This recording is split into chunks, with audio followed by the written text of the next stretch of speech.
misaldır akkan çaylardan, kirpiğin oklardan, kaşın yaylardan, karşımıza gelen uzun aylardan, illerden küserem senden küsmerem.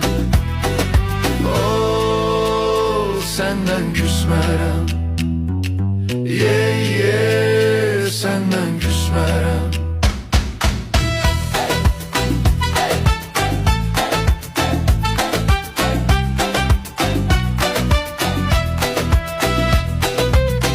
El içinde bize derler sayadlı, terlan ofçusuyam ruhum kanadlı.